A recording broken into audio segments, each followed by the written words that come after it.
Your Honor, yung tungkol dyan sa game fixing na yan, ito pala kailan maintindihan niyo. Pakisagot lang po. Importante sa atin. Hindi po. Pakisagot lang. I-explain ko lang muna kung ano yung kinikita lang namin dito. Hindi po kami lumalaban. Out of 100%, kumukuha lang kami ng 5% lang. But before we go into that, gusto ko lang yung tinatanong natin, kailangan may integridad yung ating sabong para po tuloy-tuloy ang betting natin. Tama po ba yan? Yes, Your Honor. Kaya mahigpit po kami. Sa ngayon po, wala kami nakikitang game fixing sa amin. Dahil pagdating pa lang po naman, sinecheck na namin, pati mga tare. Okay, thank you. Grace po. Thank you po, Mr. Chair. Actually, alam naman natin na may pending application ng franchise yung Lucky 8. At nung ito'y dumating sa amin, sa committee namin, syempre bago itong ganitong klaseng pasugalan na humihingi ng prangkisa, talagang napakahirap suriin. Pero ang isa naman ang masasabi ko, sila humarap para mag-apply. Isang bagay ito na masasabi natin tungkol sa kanila. Ngayon, marami rin akong nadidinig, halimbawa, Lucky 8, tapos yung mga ibang, yung isang nabanggit nga dyan, si Pineda, na sa sarili nilang kilos, may mga nagsasabi na nakakatulong sila. Ngayon, ang importante ngayon na talakayan natin, ito, siguro tatanungin ko si Mr. Atong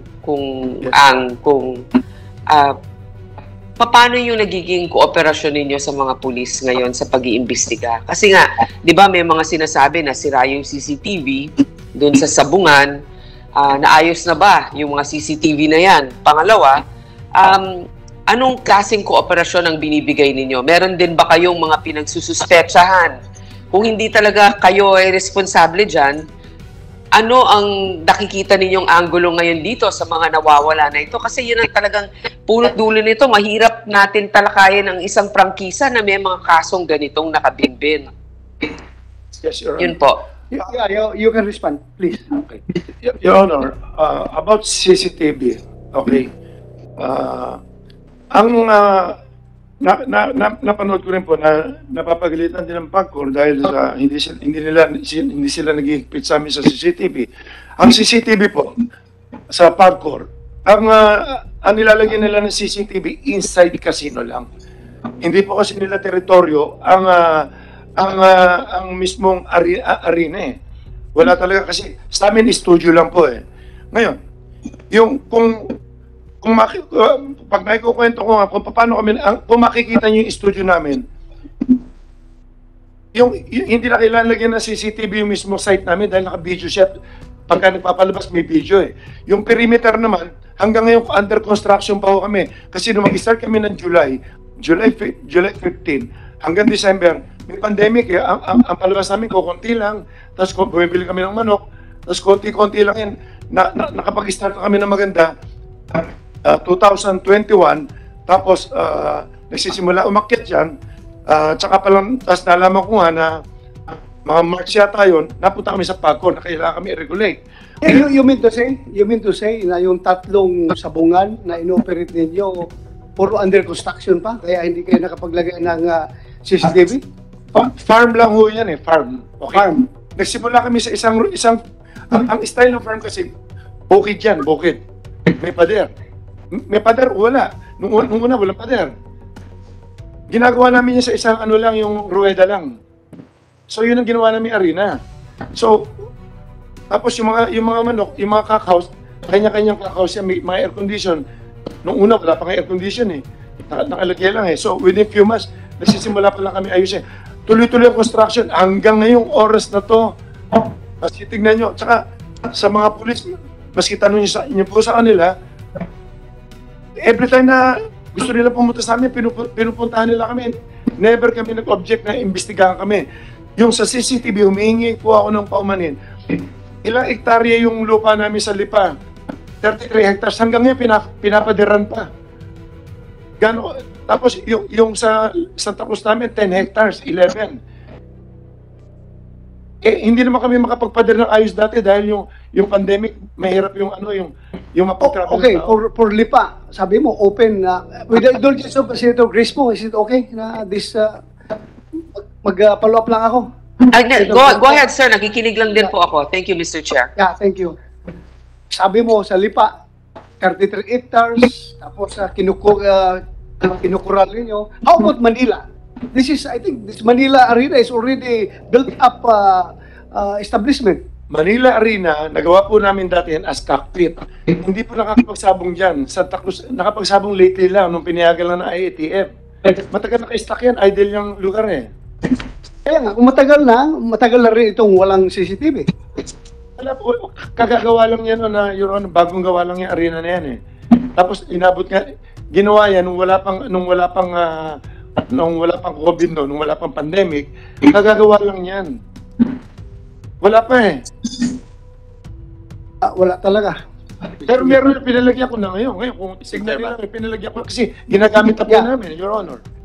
Senator Lacson is recognized. Just as a manifestation, I noticed that we've been straying away from the intent of this legislative inquiry. No, para nakalimutan na natin yung mga nawawalan sa Bungero. We're more interested in to hear from the PNP kung meron na silang progress sa investigation kasi ito yung medyo bitin last hearing.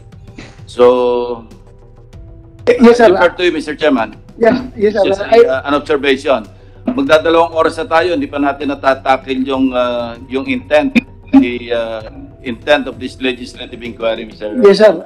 I agree with you, sir. I agree with you. Pinagbigyan ko lang ito si Mr. Atong Ang kasi inimbita natin. Pinagbigyan ko lang magsalita. But can you wrap up?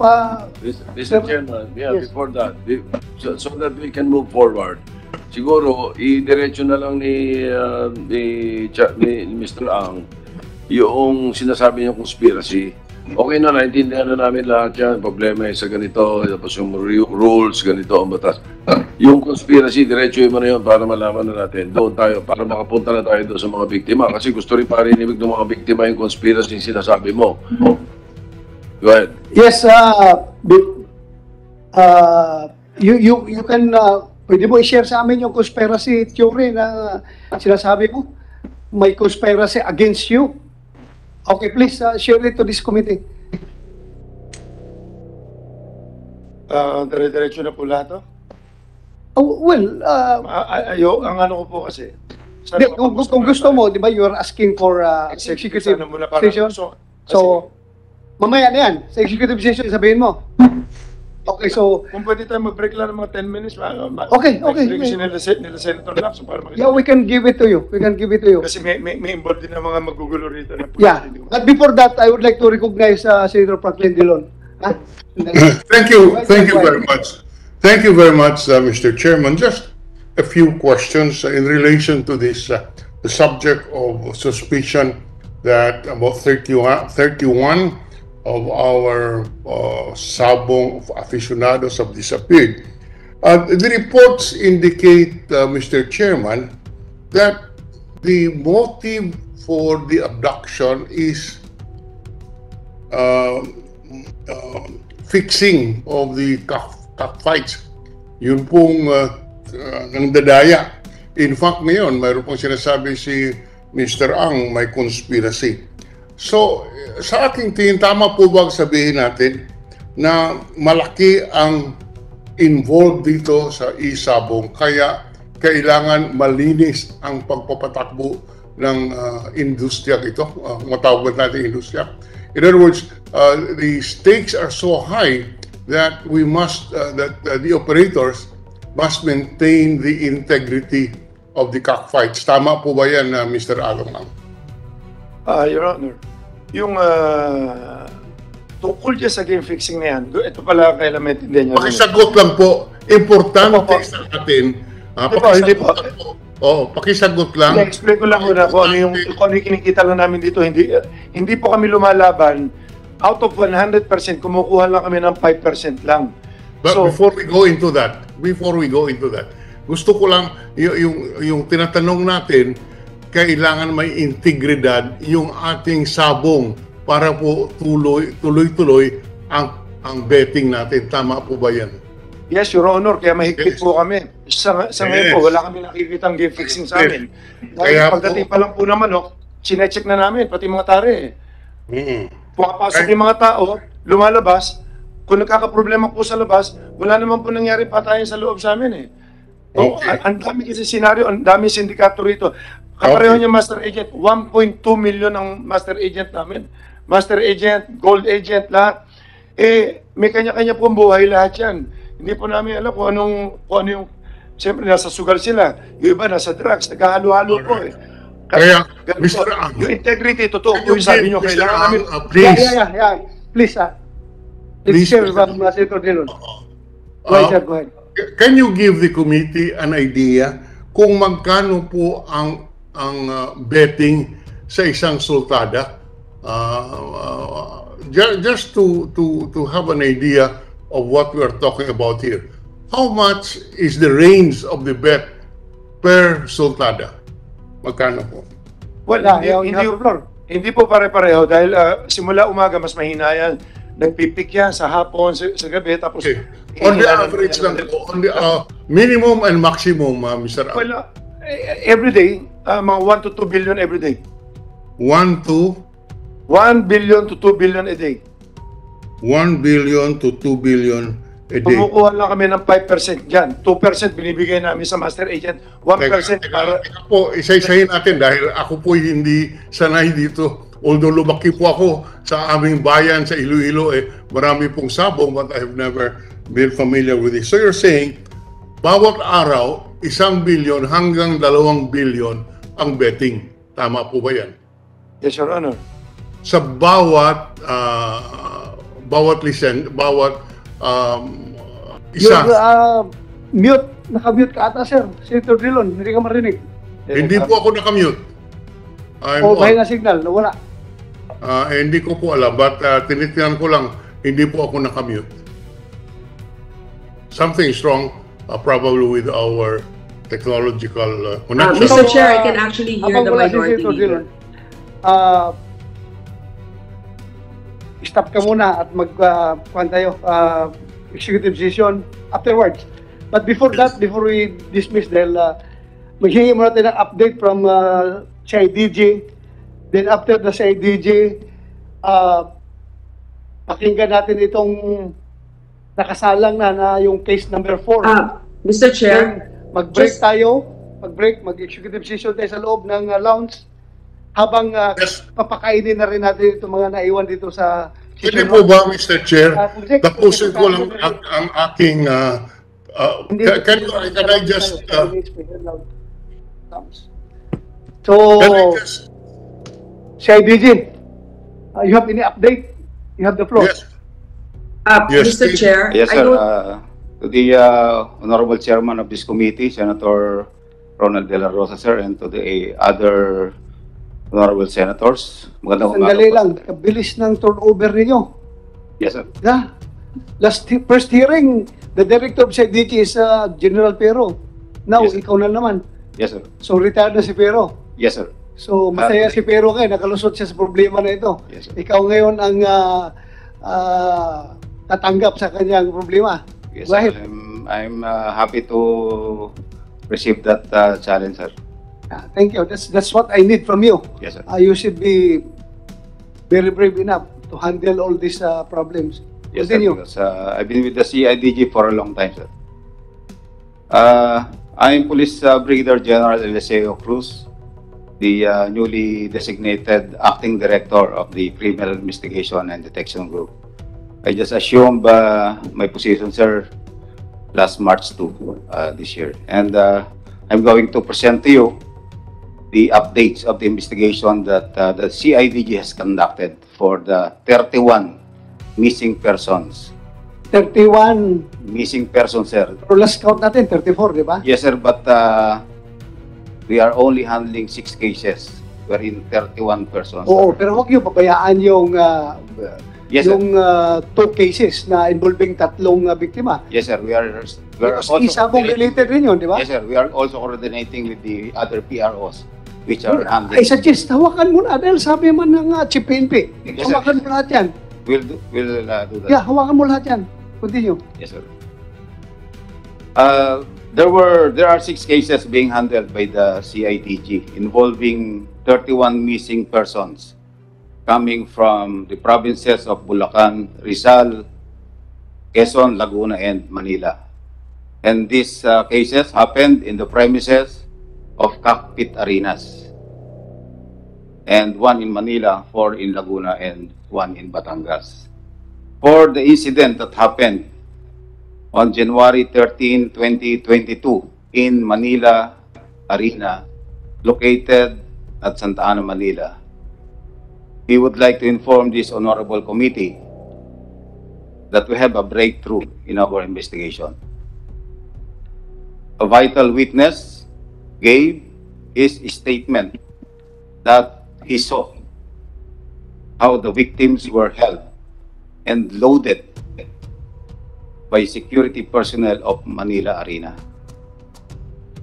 in a gray van parked at the basement of the said arena. The witness is currently in a safe and secured environment being guarded by the CIDG. There are 14 persons involved in this case that the witness implicated, and he positively identified 6 suspects and 8 are still unidentified. For the incident believed to have happened in Santa Cruz, Laguna on January 13, 2022, considering the statements of their families that victims went to Santa Cruz, Laguna, Cockpit Arena on the said date but failed to return home and remain missing until this date. And despite being missing, bank withdrawals from the ATM account of one of the victims, Melbert Santos, was recorded at BDO Lipa City Branch and is now being investigated by the CIDG. The person captured in the CCTV footage who withdrew money using the said ATM account is considered as one of our persons of interest and subject for manhunt operation by the CIDG. So you mean to say, manhunt operations, identified na ninyo? Yung tao Actually, na- sir, that's just the word that I use, but we are actually identifying, and once we identify, of course, we have to take appropriate actions on how we take custody about this person or file appropriate charges in court, sir. Okay, continue. For the 6 missing persons with last known whereabouts in Royal Octodome in Lipa City, Batangas on January 6, 2022. The investigations is going on and we have 2 persons of interest. For the 5 missing persons with last known whereabouts in Santa Cruz Cockpit Arena in Santa Cruz on December 29, 2021, the investigation is going on and we have 2 persons of interest. For the 6 missing persons with last known whereabouts in Santa Cruz Arena in Santa Cruz, Laguna on May 11, 2021, the investigation is going on and we have 1 person of interest. For the 4 missing persons with last known whereabouts in Santa Cruz Cockpit Arena in Santa Cruz, Laguna on April 28, 2021, the investigation is going on and we have filed obstruction of justice against 1 Brindon Dineros Retusto and we have 3 other persons of interest. These are the updates of our investigation and we are conducting continuous backtracking to gather more evidence and witnesses for the eventual solution of these cases. And we are sure, sir, the Honorable Committee and of course the Filipino people that the PNP will pursue this investigation to its fullest, leaving no stone unturned until we ferry out the truth and serve justice. Thank you very much, Your Honors. Mr. Chairman, Yes, thank you, General Eliseo Cruz. just one or two Right. questions. Are you ready to file cases before the prosecutor, refer the case or cases to with the prosecutor's office? Yes, sir. We are now filing appropriate case against the identified 6 persons Yeah. in Manila Arena, and we'll be filing kidnapping with serious illegal detention, punishable under Article 267 of the Revised Penal Code. Just so we are understood by the victims' families, ano, you cannot anymore conduct arrest based on Rule 113, di ba? Citizens arrest. It's no longer proper Yes, sir. to pursue these It will people and be- arrest them. You have to wait for the issuance of the corresponding warrants of arrest. Yes, sir. Kung magkakaroon ng warrants of arrest. Yes, sir. In the meantime, you will refer these cases before the prosecutor's office and let the preliminary investigation proceed, di ba? Yes, sir. That will be filed regularly before the Direct filing. City Prosecutor's Office of Manila, sir, and there will be preliminary investigation to be conducted, and subpoenas will be sent Yeah. to the identified 6 suspects. Yeah. And, Summons na lang ang tatanggapin nila from the prosecutor. yes, Para sir. maintindihan ng mga victims' families, baka isipin nila, walang ginagawa yung PNP. Because you're not authorized under the law, under the rules of court, to conduct arrest at this point in time. Yes, sir. Hindi na applicable, hindi ba? Yes, sir. Para maliwanag sa kanila. Yes, sir. So immediately, what you're telling us is you're filing cases against these people who are properly identified and positively identified, di ba? Yes, sir. Positively you're- identified by a witness And properly identified. and properly identified. Thank you. Yes, sir. Thank you, sir. Any more? Okay ka na? That's our update, sir, on the investigation, sir. Okay, thank you. Thank you very much. Sir, okay lang sa inyo. Balikan natin si Senator Dillon. Naputol kanina. Senator Dillon, sir, pasensya ka na, sir. We could not hear you. Kaya please continue, sir. Sorry. Thank you. I just want to place on record the magnitudes of the money we are talking about here, which could give rise to incidents such as this. Mr. Ang, did you say that the gross bets is about 1 billion to 2 billion? Is this per day, sir? Per day, Your Honor. Per day? Per day. Okay, 1 to 2 billion. Masyado pong, approximately, can we say 1.5 billion on the average per day? Gross bets, tama po ba yun? Pwede, depende rin no kasi sa ano yun, sa araw-araw kasi malakas lang po pag Friday, Saturday. Oh, but you're saying 1 to 2 billion per day. Let's say 1.5 na, 1.6 And average. this is only for Lucky 8 or for the 7 or for the 8 licensees, Mr. Ang? Pues, sa amin lang po yan. Sa inyo lang po. Ang kabuuan po kayo magkano? Just rough estimate of the gross bets of the e-sabong industry. Well, hindi ko kabisado sales nila, pero kung titignan mo yung sales nila, mga to, let's say, mga 500 million sila po, ganun. 500 700. million per day. More or less sila. Yes, all right. Yes, Now- sir, excuse me, Senator Dillon, sir. Yes, sir. If I may interject, no? Kung gusto mo natin malaman yung kabuuan na pera dyan sa industry na yan, I think PAGCOR, meron silang accurate data mamaya. They can share it with us, sir. So please continue, sir. Tanungin natin yung PAGCOR later. Alam Yes, nila thank yung kung gaano, Thank you. what is the percentage of Lucky 8's contribution to the overall revenue derived from e-sabong industry. May data ang PAGCOR niyan. Hindi po. Naka-fix Thank you. po kasi sila eh. Naka-fix po sila na for every licensing. Nag-issue sila. Obligado kami ng 75 million na minimum guarantee of per Yes. Yeah, alam na. each every higher do sa 12,500 per Opo. fights. Kami more than eh. So ang binabayad namin siguro more or less 135 million every Yeah. sa amin. Sir, please continue, sir. Please continue. Thank you very much, sir. So if we're saying, Mr. Ang, kung sinasabi po natin, ang gross bets on the average would be at least minimum 1 billion to 2 billion per day. How many days do you operate in a month? 30 days, 31 days. 30 days. So, Araw-araw po, meron po kaming laro. so we are saying that kung 30 days po, hindi ko na po ma-compute.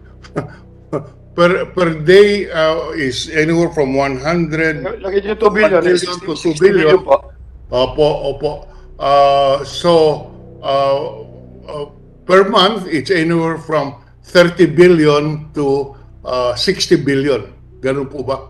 More than 60 billion po. How much? A month. A month is about 60 billion. Yes, Your Honor. 60 billion. Magkano po ang inyong commission? Well, 5% kinukuha namin, tapos binibigay namin sa mga agent, 2%. Tapos, Teka muna. Just the gross muna. At so 5% of 60 billion is roughly 3 billion per month ang commission ninyo. hindi po, ano yan eh, 5%, 6 billion, 3 billion, more or less. Okay. I'm sorry. 5% of 60 billion is roughly 30 billion per month. Ganun po ba? 66 billion, 3 billion lang po yan. At 5%, that's roughly 30 billion, 30 billion per month. Ang 3 lang. 3 lang po, 3 lang. ha? 5% lang eh. 5% of 60 billion is 30 billion, right? 3. I'm 3 lang sorry. po, 3 lang po. 3 billion. Yan po ang kinikita ng franchisee dito. Hindi po kinikita, may ano po yung binibigay po, binabalik po namin sa mga agent 2 or 2.5, depende ho. Binibigay namin sa kanila uli mga 2 or 2.5. So, kung sa 3 billion, kung alisin mo yung kalahati, binibigay na kagad yun, 1.5 na lang matitira. Plus my expenses pa, nalagay mo 1%, alisin mo 1% yun, more or less mga nasa mga 900, 800 matitira sa isang buwan. Anyway, yes. Doon ako kunin yun sa mga pagkor, sa mga ganyan. Doon na lang binabayad lahat. Kaya po, kung 3 billion ang kinikita ng Lucky 8, baka po payat ang 640 million na sinasabi ng Pagcor na kanilang income dito sa Isabong. Ulitin ko lang, 3 billion per month. Even assuming that you incur expenses on this, 640 million per month of revenue by Pagcor is pittance, is very small compared to the gross income of Lucky 8. That's all that I am trying to point out. Mr. Chairman, just to pursue lang. Yes. On the Okay. clarification, Mr. Chairman, Yes, yung sir. 5%, Yes, sir. yeah, thank you, Senator Drilon. I-pursue ko lang yung point yung sa 5%. 5% Yes. for both entries or 5% for one entry?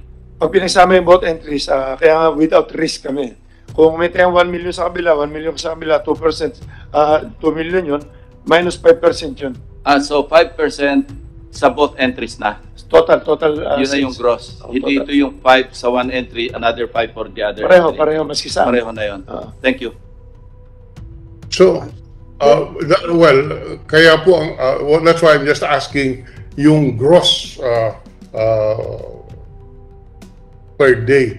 And from the testimony, it would appear that the gross income per representation and in the absence of any proof to the contrary, we accept that as the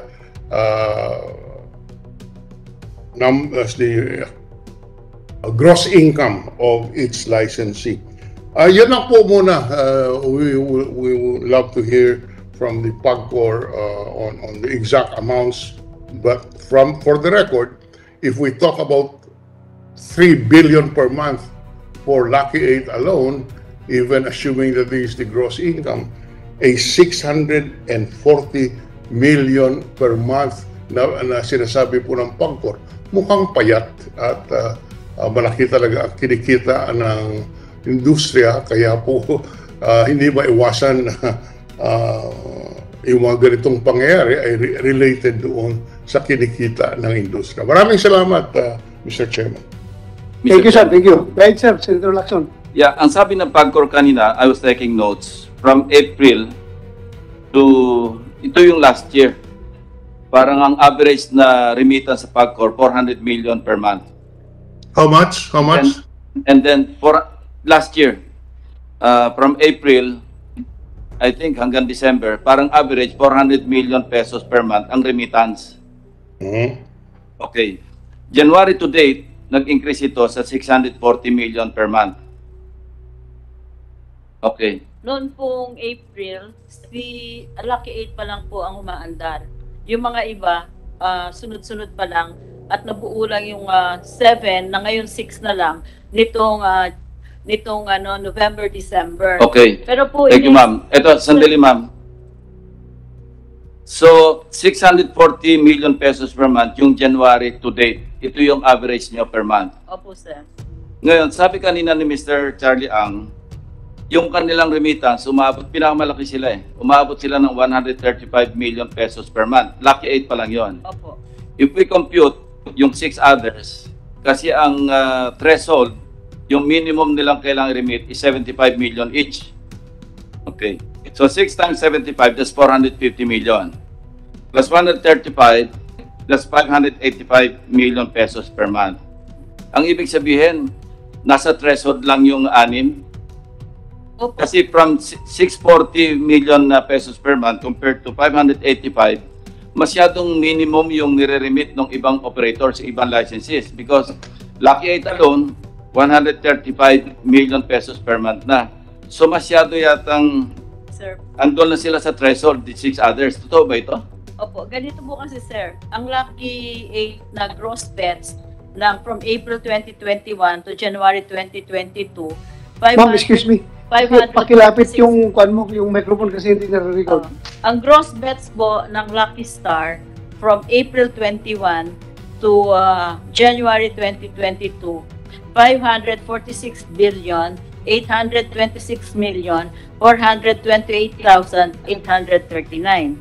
Yung pong sumunod, yung Belvedere Corporation, 86 billion as compared sa 546 nila, 771,015,804. Yung pong susunod, yung Esports Encuentro, 3 billion 638,612,985 pesos. And Home Visayan Cockers, ang susunod na malaki sa Lucky Star, 96 billion 576,056,951. Yun pong sumunod, yung Jade Entertainment, 145,357,404,000. Yung New Win Cockers, 205,219,683. Yun hong Philippine Cocking International, 6,856,263,554. Ito pong Golden Buzzer na nasuspende na ngayon kasi hindi nila ma-meet yung 75,746,350,941. Katulad po nung sinasabi ni Mr. Ang kanina, yun po kanilang gross na 3 billion. Sinasabi po niya na may percentages silang binibigay sa iba-iba pang government offices, pera lang po sa PAGCOR. Sa PAGCOR po, dahil nga bago ito, initially, pinag po namin 12,500 per fight ang aming charge or 75 million per month minimum guarantee fee, whichever is higher. So, yun po ang pwede po namin isubmit ito. Talaga pong pinakamalaki, almost 90% po ang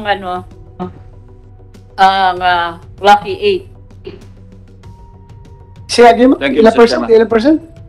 Kukompute ko lang, sir, para sigurado. Oh, sige. So, Ma'am, wala kayong planong taasan yung threshold? Meron po, sir. Ang binabalak po namin ay taasan siguro po yung per fight. Kasi kung tataasan pa po namin yung threshold ng 75 million minimum guarantee, magiging monopoly po dahil yung mga nakauna malalaki na talaga at kaya po yun. Yung mga iba na maliliit pa na nag-struggle and they're trying to enter the business, hindi po nila makayanan, kaya automatically, hindi po sila makakasali. Yun po ang aming teorya. Ayaw po namin ng may monopolya o may binopoly or something. Thank you, ma'am. Thank you Senator Tolentino, you have the floor. Yes, just last question addressed to our electronic money issuers, EMIs. Nandito ang Paymaya, nandito ang GCash. Napapag-usapan na natin konti itong detalye. Magkano po ang kinikita per day, per month ng GCash dito sa Isabong? Ganon din ang tanong ko sa Paymaya. Thank you, Mr. Chairman.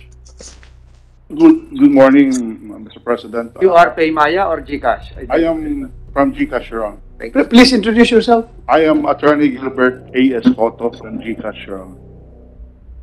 Go ahead. I don't have the exact figure to answer the question, Your Honor. Excuse me, attorney. May request dito nga kung pwede, garbo lang dating May harang naman tayo. Tanggalin mo muna yung habang nagsasalita. I apologize, Your Honor. Thank you. I don't have the exact figure, Your Honor, to answer the question of the Honorable Senator Francis Tolentino. But I am willing to submit to the Senate committee the documents that would answer the question, Your Honor. Thank you. Mr. Chairman, after the break, we can ask the representative from GCash to provide us the figures. He can call. He can ask his superiors how much. Yes, we can do that. The income. The same is true with Paymaya. If Paymaya is willing to divulge the figures right now. Yes, Your Honor. I also cannot give you the specific data, no? But I understand that Paymaya only onboarded or accredited this Isabong licensee as of February this year. But after the break, Your Honor, I will consult and maybe they can provide the data needed by this committee.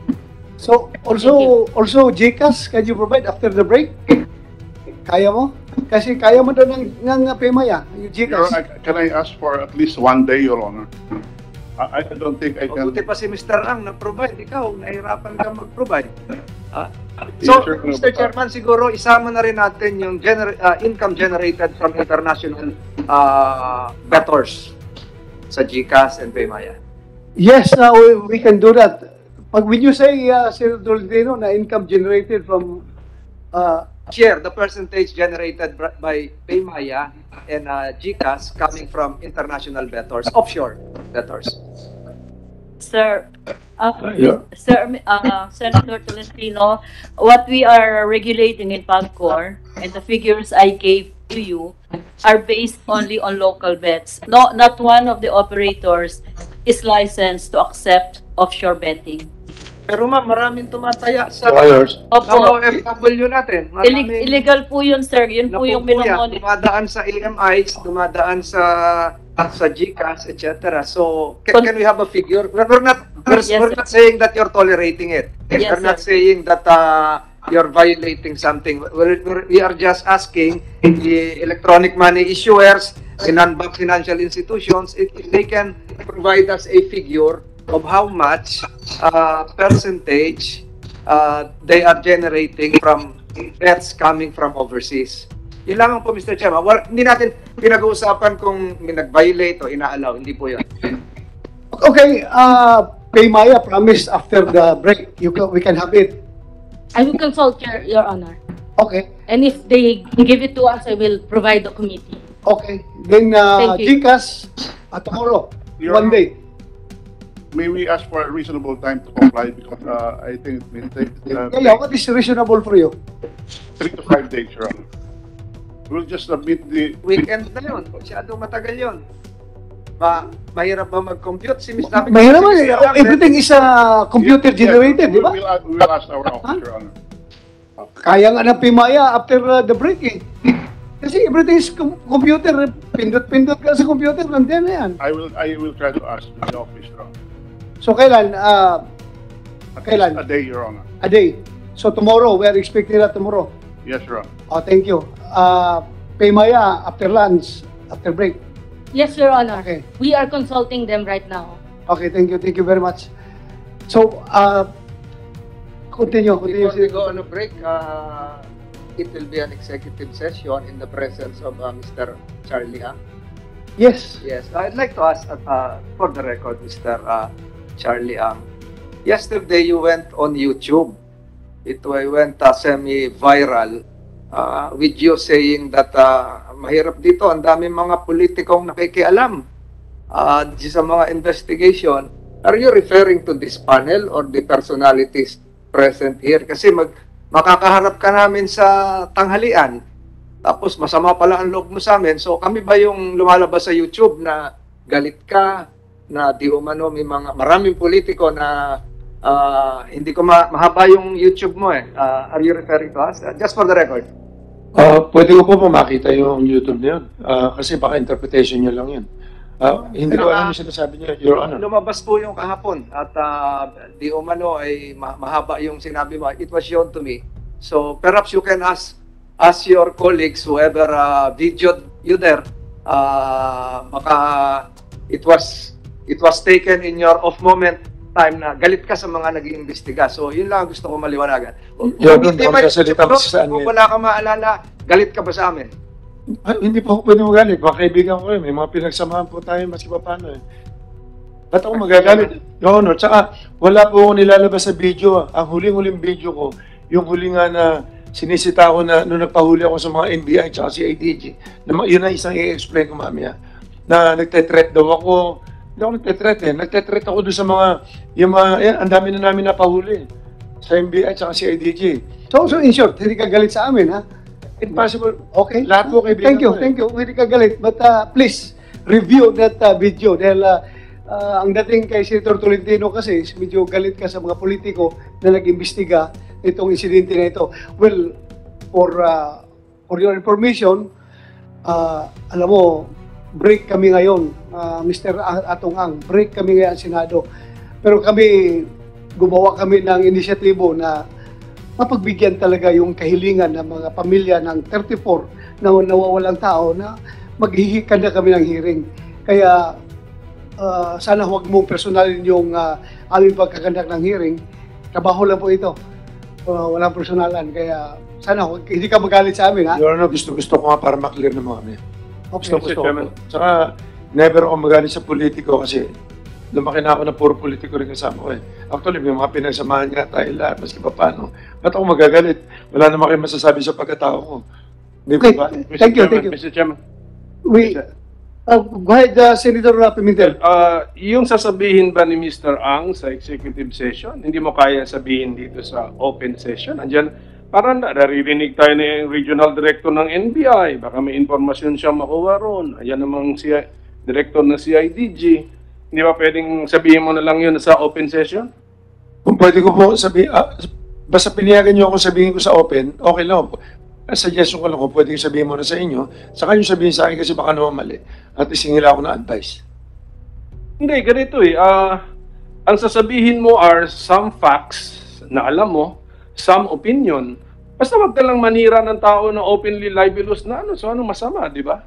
Hindi ka naman sasadya na sisiraan mo yung tao na walang ka-basis-basis. So, kasi I'm sure marami interesado kung ano sasabihin mo, di sabay-sabay nang marinig ng lahat. I'm sure na si chairman namin is accommodating your request. And then nag-request ka kasi may agam-agam ka na baka hindi mo pwedeng sabihin in open session. Pero kung kaya mong sabihin in open session, I suggest wag na tayo mag-executive session, open session na. Gugulo talaga, mas maganda. Okay, sige. Request mo yun. Gugulo talaga. The chair considers your point. Pakinggan ka namin in executive session. Anyway, yung tanong ko, wala namang right or wrong answer, opinion, yung position. Okay. Sige. Sige. One last mag-break na pa kami sa chairman. Tanungin ko lang si Police Major General Cruz na si IDG. Yeah, go ahead. So, no, I'd like to congratulate him kasi meron na mga tinatawag na breakthrough, sir, no? Maybe work ng predecessor mo pa to, pero you were part of this. 6 already identified, sabi mo 14 suspects dun sa Manila Arena. At doon, nakalimutan ko yung date nitong event. Ano, sabi mo sa basement sila January 13 case, is that the case number 1? January 13. Pero kung mga security guards po to lahat, more or less yung 14? Yes, Your Honor. So, they are all part of the security, di ba? So, siguro alam natin na hindi pa to case closed dahil mukhang mga nautusan lang po yan. Hindi po, I assure na hindi pa yan ang mastermind. Tama ba, Police Major General? We are, right now, sir, we are just basing our actions on the testimony of a witness. Correct. And other evidence at hand. So, yeah, ako lang. Ito lang pakiramdam ko. Medyo malayo-layo pa ito na matapos. Because imagine 14 security guards abducting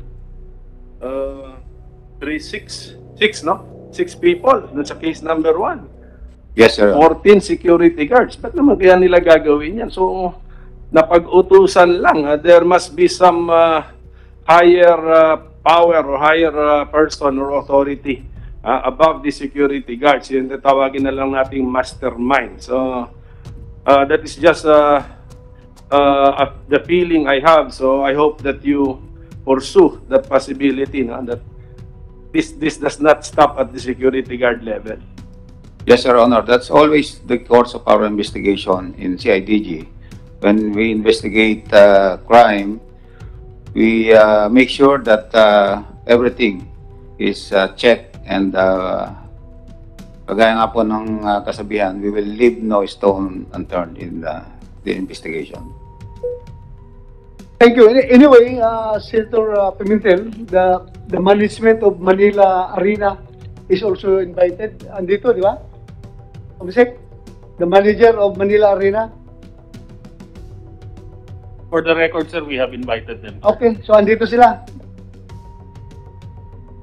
Check, sir. Okay, thank you. So from here, ma'am, siguro mas maganda mamaya na kayo na may pagbigyan after the break. Kain muna tayo. Okay lang sa inyo? Kain muna tayo. Kumsik, please bigyan ng pagkain yung mga resource persons natin. Habang nag-break tayo, kami executive session sa loob with Mr. Ang. Yes, sir. We'll comply, sir. Okay, thank you.